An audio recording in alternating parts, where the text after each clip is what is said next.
Assalamualaikum warahmatullahi wabarakatuh. Perkenalkan, nama saya Raden Rasiriani dari kelas A semester 2 Fakultas Hukum Universitas Surya Kencana. Di sini saya akan mereview materi pada pertemuan ke-10 mengenai kesalahan atau pertanggungjawaban pidana.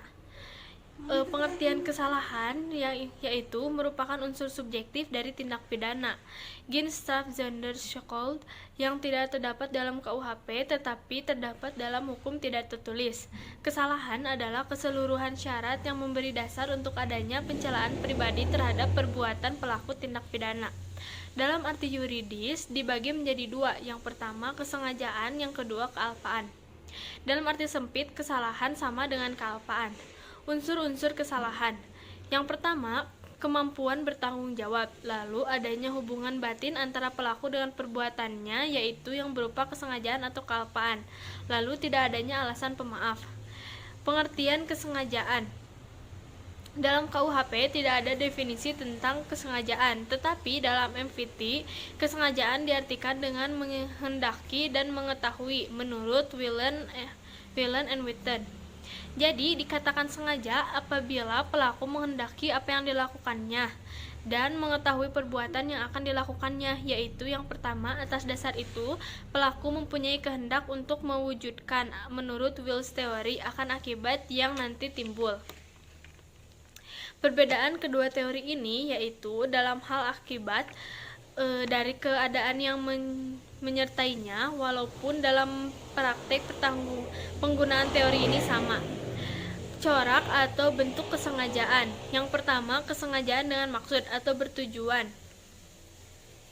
atau object als oogmerk, untuk mencapai tujuan, yaitu bentuk kesengajaan yang paling sederhana, di mana perbuatan pelaku ditujukan untuk menimbulkan perbuatan yang dilarang dari pelaku dan pelaku menghendaki perbuatan tersebut beserta akibatnya.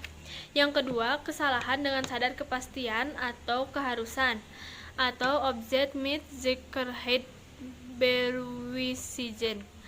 Dalam hal ini, perbuatan menimbulkan dua akibat, yaitu yang pertama, akibat yang memang ditentukan oleh si pelaku, yaitu dapat berupa delik sendiri atau dilakukan sendiri dan dapat berupa penyertaan. Yang kedua, akibat yang tidak dikehendaki tetapi merupakan keharusan dalam mencapai tujuan, sehingga akibat ini pasti terjadi.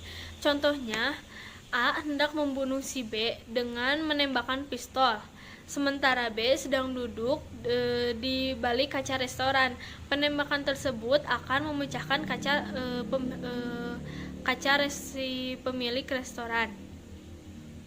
Terhadap pecahnya kaca dan kesengajaan dengan sadar keharusan dari pelaku menurut pasal 406 KUHP. Kesengajaan dengan sadar kemungkinan atau bersyarat, atau delus eventualis.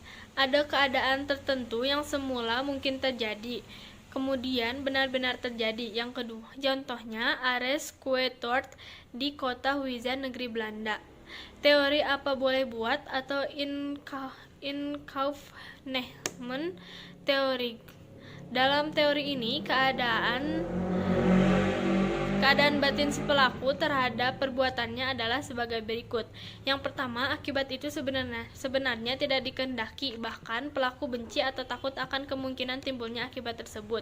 Yang kedua, akan tetapi meskipun demikian ia menghendakinya. Namun apabila keadaan atau akibat itu timbul, apa boleh buat, hak itu diterimanya juga. Ini berarti pelaku berani memikul resiko. Mungkin cukup sekian yang dapat saya sampaikan. Kurang lebihnya mohon dimaafkan. Wabillahi taufiq walhidayah. Wassalamualaikum warahmatullahi wabarakatuh.